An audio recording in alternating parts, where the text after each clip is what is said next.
Oh, geez. Stop.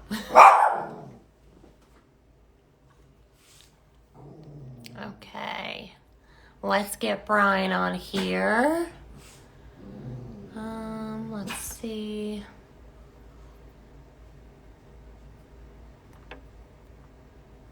Okay.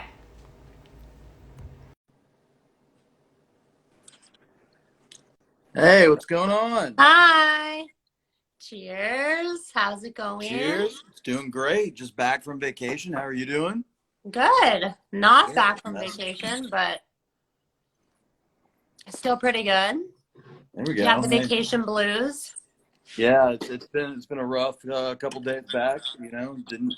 But hey, we got to do it, right? Here we are. Thanks everyone for joining.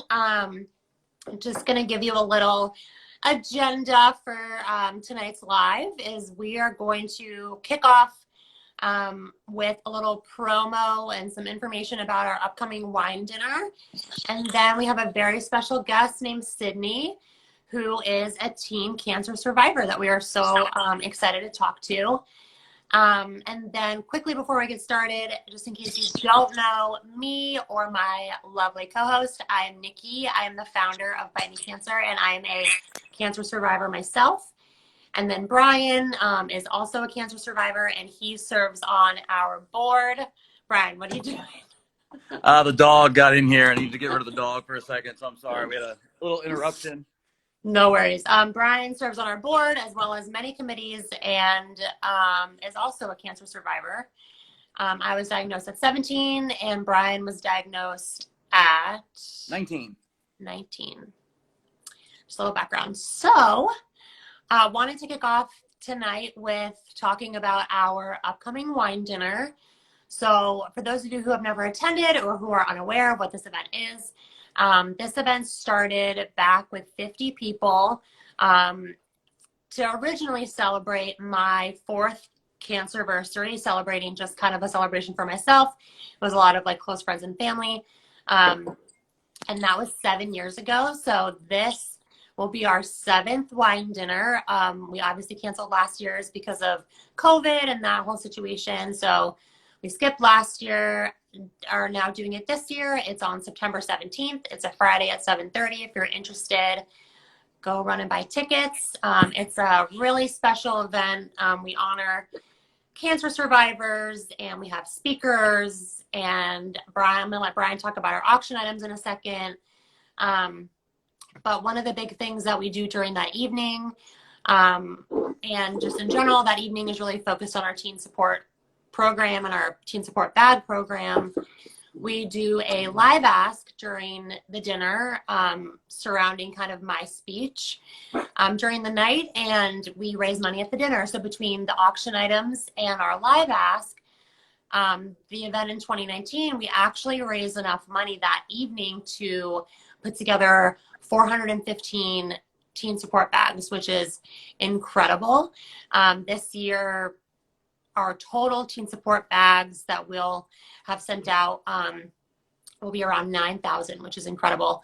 So, Brian, you want to give a little overview of our cool silent auction?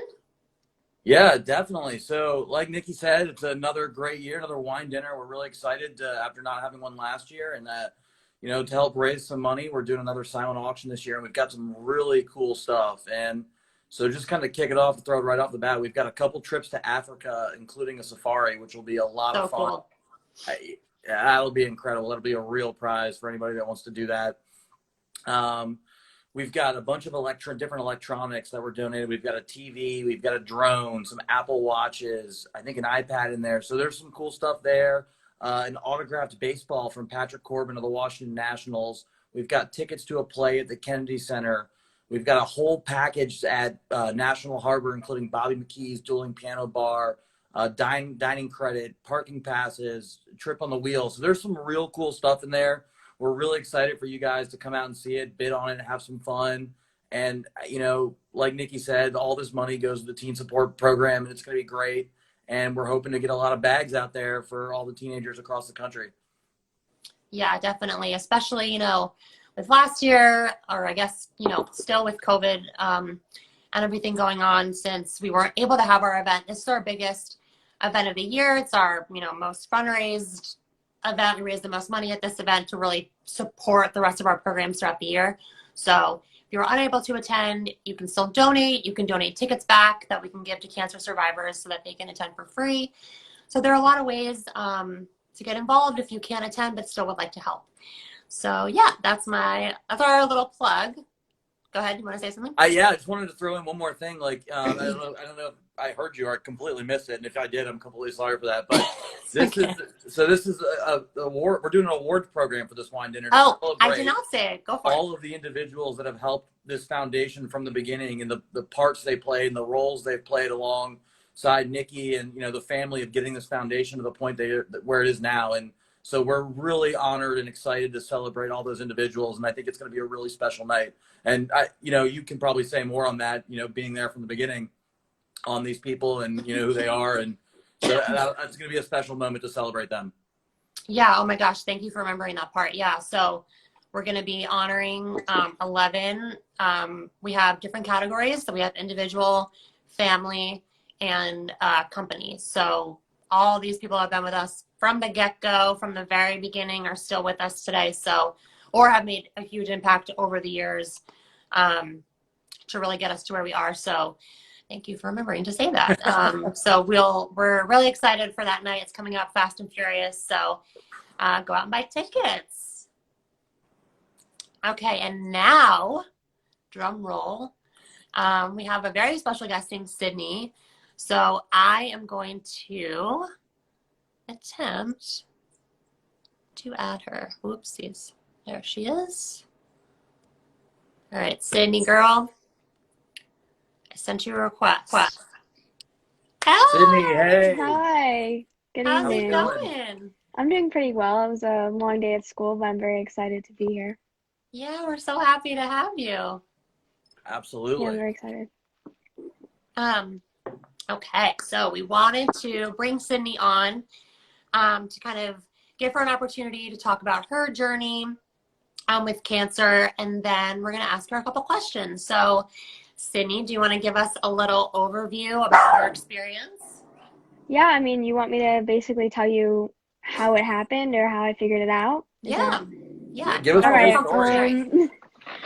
Yeah, I guess I can start from the beginning. So I can tell you a little bit like how it started. So I was diagnosed, it was at the end of September, around September, I think it was 25th, 2019. I was 14 at the time. So it was like, like a month after school started. So basically not even a month really. So I was barely, and it was my freshman year too. So I had barely, just started high school. I was finally getting used to it. But over the summer I went to summer camp and I wasn't really eating much and I did get sick and I missed out on some of the trips. And I usually, when I was younger, I had a really good immune system. So the fact that like I was getting sick at this camp was like really, really weird to me, which wasn't normal. And I'd also I think I'd lost about like 30 pounds. I think I went from like 150 to my lowest point was like 117 when I was in the hospital. But so basically I got back from camp and I started going to school and I'd have people come up to me and they're asking me like, what happened to you? You look so different. And, some were compliments, some were, not compliments. And like, I had friends come up to me and like, tell me, like, are you anorexic? Like there were like these weird questions. And I was like, I didn't notice anything that had changed because, I wasn't really paying attention. And so was like, my family wasn't really either. So like these people coming up to me and like asking me these questions and talking to me, it was just really crazy to me. Because I was very confused. I had also been like having weird things where, I'd stand up too fast or something and my heart would be racing and, my head would be rushing. It would be very weird. And also, I would just feel tired all the time. And, so it started originally in my spleen area, which is, I think it's on the left side of my lower stomach. And I was mentioning all the time as to that I was hungry, but I felt full all the time, which is also, I think, one of the other factors that was weird about it. And then I'm going to go into the part where it really started escalating. I think it wasn't the 25th. I think it was like the 20th or the 19th. I had walked into school. And I had this spot in my right eye where it was like this little like yellow like cloud thingy.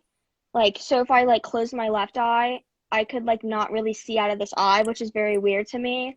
And I told my mom about it in the morning, but she just told me it was she kind of like assumed she just thought it was like an ocular migraine, which I mean makes complete sense because like that's what happens. But as the day went on, it started getting worse and worse. And I was like, this is kind of becoming a problem because it was messing with my focus. Like I couldn't really focus in class. So it was my last period of the day and I talked to my teacher and I was like, yo, this is becoming like a problem to the point where I just can't really see out of it. So she sent me to the nurse and I went to the nurse and the nurse told me she sent me to the doctor. And I don't think we went that day. I think we went the next day, but the doctor was, I think they were supposed to be closed.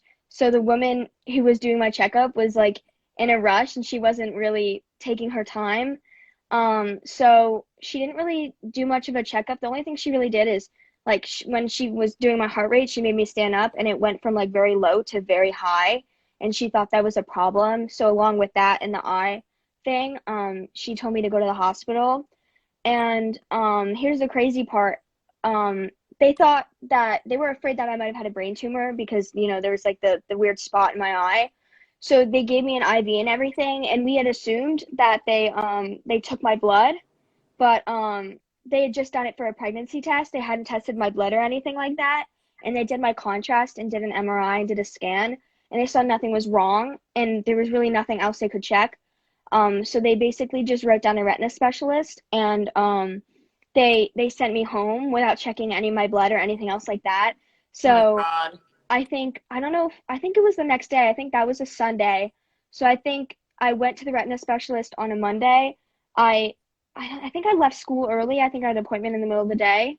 I know it was a Monday because I had to skip a piano lesson, but they sent me this woman. It's kind of, I don't know really where it is. It's off of Fairfax County Parkway.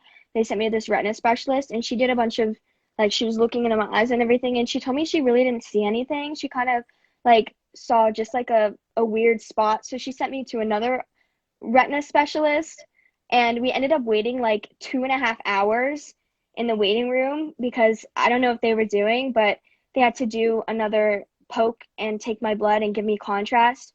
And they eventually figured out there was like a blood spot in the eye. So then I got sent back to the doctor. Well, I didn't get sent back to the doctor. They told me to come back in 2 weeks. But me and my mom were getting nervous that it could have been something like anemia. So I think the next day I didn't go to school and I went to the doctor, and I think walking up those stairs to get to the doctor was probably when we realized something was wrong the most because I barely got up one flight of stairs before I was like already too tired and I could barely get up the rest of the stairs. Um, so when we went into the doctor's office, she was doing like checking my lymph nodes and stuff like that, and then she felt around my spleen and she was like, "Stop like inflating your stomach." I was like, "I'm not," and she said, "Stop tensing," and I wasn't tensing. So she was like, "That's not good." And then when they took my blood, it actually clotted in the machine. So they made me do it for my finger, and then it clotted again. So that's when they sent me back to the hospital and made them do tests.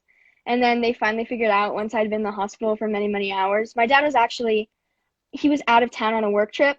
So as soon as he heard that we were going back to the hospital, he came rushing back. But my mom and my grandpa were with me, and by the end of the night, it was probably like I don't know, like 8:30. Like we had been in doctor's offices all day. It was very tiring.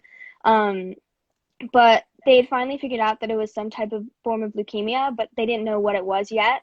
So they basically admitted me, and then we waited like 3 or 4 days before they figured out what it was, and then they diagnosed me with chronic myeloid leukemia. And I think really the lucky part about my situation is that it could have been much worse than it was. I mean, we caught it very late.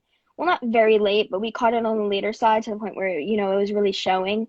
But I'm very lucky because chronic myeloid leukemia is very, very it's not very intense. It's not as strong as something like ALL and, you know, or yeah, so I think I'm very lucky in that sense because I don't have to get radiation or you know chemotherapy like that. I just take the chemotherapy pill.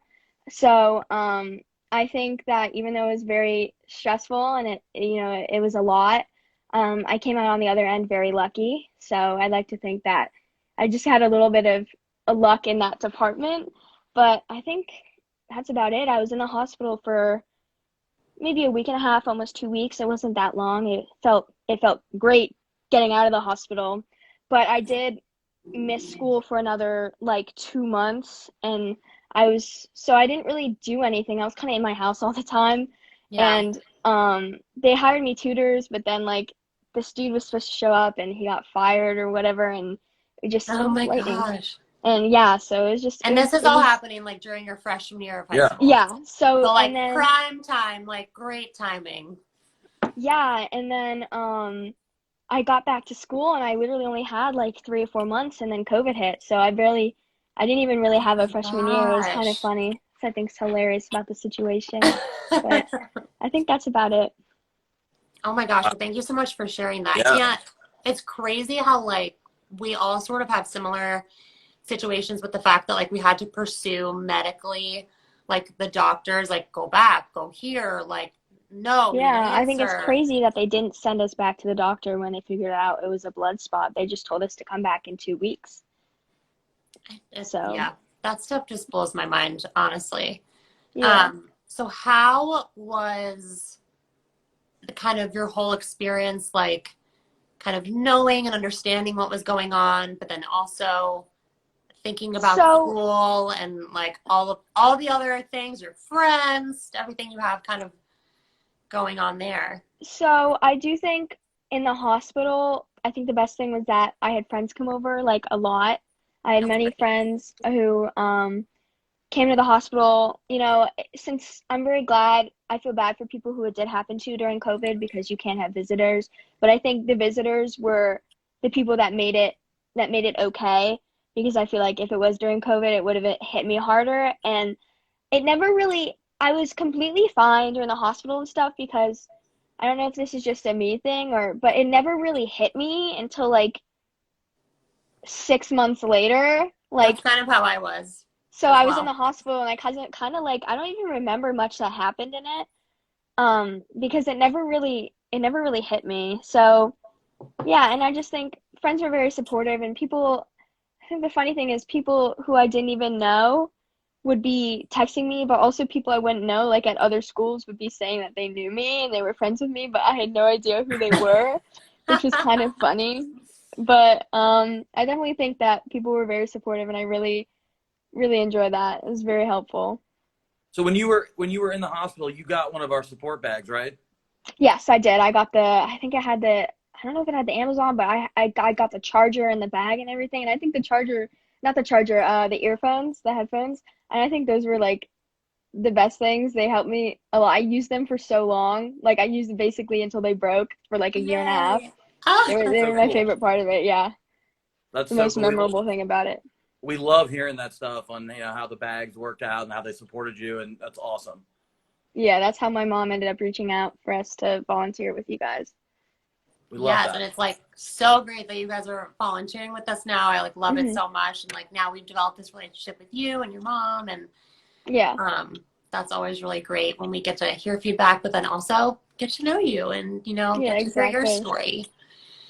So, Sydney, I got a question for you. So, Mhm. what was the hardest part about being a teenager, going through all this for you? I know you talked about a little bit of your experience at school with friends and kind of people talking to you and, I whatnot, think but was there difficult parts that you faced and, how you I kind of think overcame a lot of that? the most difficult thing is people who you don't really know, and when they find out, they question it. Like I know at work, I worked as a lifeguard this summer at a water park that's near me called the Water Mine. I don't know if you guys have heard of it, Mhm. but Yeah. there have been situations where I needed to tell them at the beginning just because even though it's a pill, it still has strong side effects. Just like with the sun and stuff, it makes me kind of like, you know what I mean, like over too much. But there would be times where I'd have to, sit inside the guard office, with the air conditioning or switch to an easier shift or something like that. And I think there's definitely a lot of people, even some of the supervisors, who would question it. And I think that's the biggest thing when people, I mean,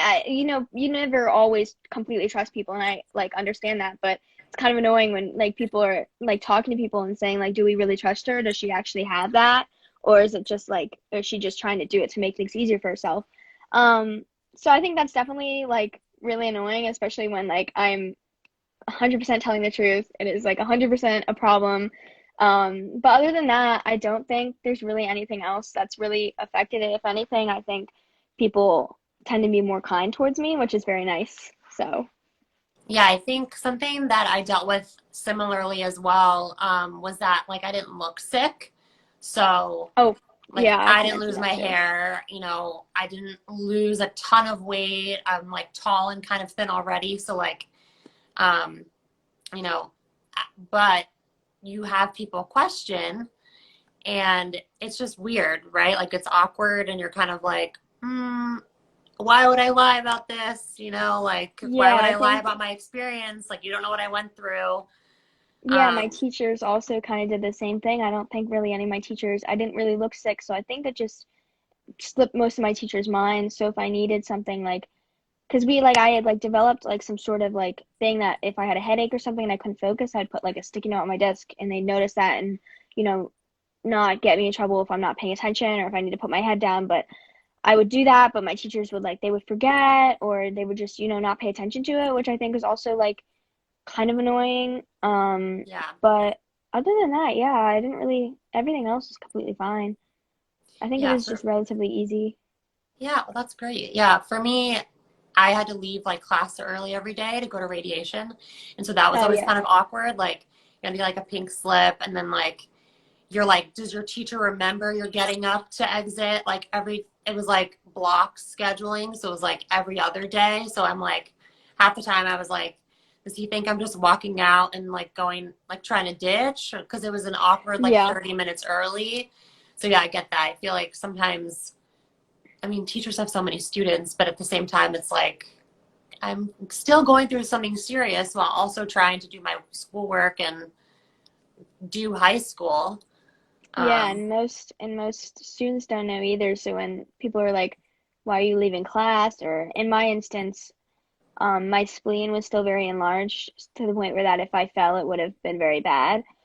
So I did have a pass for the elevator, and there would be people when I'd get in or get out, people would be pushing in, and I'd be saying like, "You can't use it. Like this is, I have to use this. You guys can't. Like it's not, And people would question me. They'd be like, "Are you sure? Are you not just using it?" And I'm like, "I literally have a pass. Like it's like stop pushing in front of me because it's like very dangerous for me." So it's just like it's like also just when people don't know, like when people know, they act weird, some of them, and then when people don't know, they also like there's never really a point where you're gonna get 100% respect with it, especially because, if people do know, there's gonna be people who question it, and if there's people who don't know, they're gonna question it too. So it's like yeah. it's a weird type of spectrum.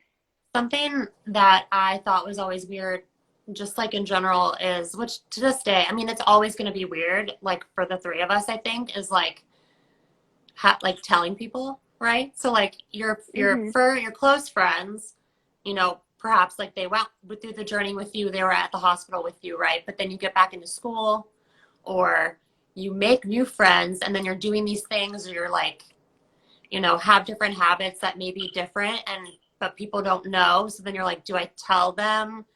Just bring it up, Yeah. like, you know what I mean? So like, how was that experience with you? Like, did you start telling people or did you just kind of like let it ride or? I think when I first got it, I think I posted something on my Snapchat story. Like I had posted, people post when they do things, and I had posted originally when I was in the hospital, so I had a lot of people already asking me like why I was there. Like I was also there four, 4 days before that, and I had posted about that too, so people were already wondering. So then when I was back, more people were wondering, and so I kind of just instead of like answering everybody, I just posted Hmm, email, but I told them, I'm diagnosed with some sort of leukemia, you know, blah, blah, blah. yeah. So, other than that, I think I don't really have to tell people unless I really just met them, like the people at my work and stuff, because most people at school do know. And, I try not to tell people because it definitely changes the way people view me. Yep. And I only tell people if I have to. Like, if I didn't have to tell people for my work, I definitely wouldn't have. Hmm. But, I had to. So I Yeah. try to keep it like try to keep it like on the down low, just because people sometimes tend to have a different like look on you. For example, I did have a friend. I was part of like a trio with two of my friends, and one of them, like as soon as I got sick, they like brought me stuff, and then one of them just stopped being friends with us, and I kind of like it was like did she leave us because of me getting sick? Like it was very weird because I don't know why else, like she suddenly just dropped me and my best friend. And it was so weird, and I think it was because of me getting sick. I think she's one of those people who would always, like get attention. I don't know why I'm talking about this, but she would always get attention for other people. So as soon as like I started like everything started revolving around me, she suddenly, I don't know what she did. I don't know why she did, but she suddenly just dropped us. It was really weird. Honestly, the same thing happened to me too. Yeah. Not like, I feel like people sometimes just can't handle either that we're getting the attention, even though it's obviously for like an unwarranted reason. Like obviously we prefer not to be sick. Mm-hmm. But then yeah, like they either can't handle it emotionally, or they, think you're exaggerating or stuff like that. Like I did have like a lot of support, as did both of you actually. But there were like, like a handful that I was kind of like, why are you acting in that Like way? And then we just people like, who didn't like it, yeah. yeah, It's definitely weird too. And Cindy, you said it. Like I had the biggest problem after I got back to school because I wasn't in school currently. I kind of took a semester off when I was in college to kind of go back. And the biggest thing was, every time you meet a new person, I don't want to tell them that I had cancer, but somebody else would go ahead and do that for me. And it was kind of this weird, uncomfortable, oh, that's Brian, he had cancer, nice to meet you. And I was like, okay, let me kind of define that. And I Mm-hmm. struggled with that for a while. And just I'm like, come on guys, like let's just calm down here. But that was one of my biggest things. But when I kind of joined Bite Me Cancer and kind of met Nikki and got involved, at this point I'm just, I'm old enough where that's part of my story. I'm not going to let it define me, but it was very tough for a long time because you didn't want to be that person that just had cancer patient, kind of written on your forehead. Yeah, And you that don't was want people to think they have to be friends with you just because you have an illness. absolutely. And you yeah. didn't want to be defined by that. And, I still don't want to be defined by that, but it's part of my story. And that was kind of one of the biggest things for me was to accept that as part of my story. And, it's not everything I am, but it's a big part of who I am. Mm-hmm. So Yeah. another question for you, so we got we got a lot of teenagers that we support, obviously. We've sent hundreds and hundreds of thousands of bags. I don't know how many bags we sent across the country, Nikki. It's a Mhm. lot, to A all the lot. different teenagers. And hopefully, we reach out to a lot of different teenagers. We're contacts a lot of the child life specialists. And, I get in touch with a lot of teenagers, especially the boys who are going through this and don't really know how to kind of talk to people. And, so what I want to hear from you, if, what advice you have, because you're 16 now. So what Mm-hmm. advice do you have for teenagers who are, not only going through this currently, but who have gone through this and kind of, you have great optimism. It's so nice to hear. It's refreshing. It's really great hearing your story, but, can you kind of share anything that, advice you would give to teenagers who are going through it, who have gone through it, and, maybe who are struggling a little bit? Honestly, I think my biggest advice would be keep your head up high. Like, I feel like the biggest thing that you have to think about is like, I think the thing I wanted is I didn't want people to see me as some weak person or some sick person. So I would, I was glad I looked healthy. I mean, I carried myself, like I was very strong at school and stuff like that because, the way you present yourself is the way people see you. And if people know you're sick, if you look sick, it's just going to feed into their vision of you being some, fragile person. But if you're carrying yourself very strong, I think, especially if you're struggling with the way people, are seeing you because of it and the way that people view you, I think if you hold yourself, up high, people are going to kind of forget about that and see you for who you were before or even somebody new, you know what I mean? And then if there are advice for people like who don't even have anything wrong with them, I think my biggest advice is that if there is something that's even a little bit wrong with you, or if you're noticing something that's off and doesn't seem right, get it checked out because it's very important. Because if Absolutely. I didn't do anything and I just assumed it was a migraine, it probably would have gotten very, very much worse. No, Yeah, But I yeah. completely agree. touche. I think you said earlier, I never had any issues, but I know my body, and something was wrong. And so I completely agree with that. That's great.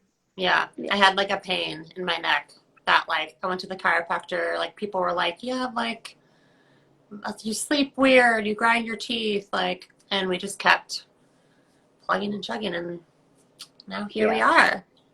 Yeah. Well, thank you so much, Sydney, Of for course. sharing your story, for chatting with us. We loved having you. It was great. Yeah, Yeah, of course. absolutely loved it so much. And we love that you and your mom are both involved with us now. That's awesome. Everything's coming full circle. It's so cool. Yes. Yeah, thank you guys for having me. It was very fun. I really like sharing my story to people. Yeah, of course. We loved hearing it, and you're such a positive person, and just thank you so much for your time tonight. And yeah, of course. Another plug for the wine dinner, September 17th, guys. If you haven't, buy your tickets. Bye. It's going to be a great, fun evening. It's an emotional night, but in a great way.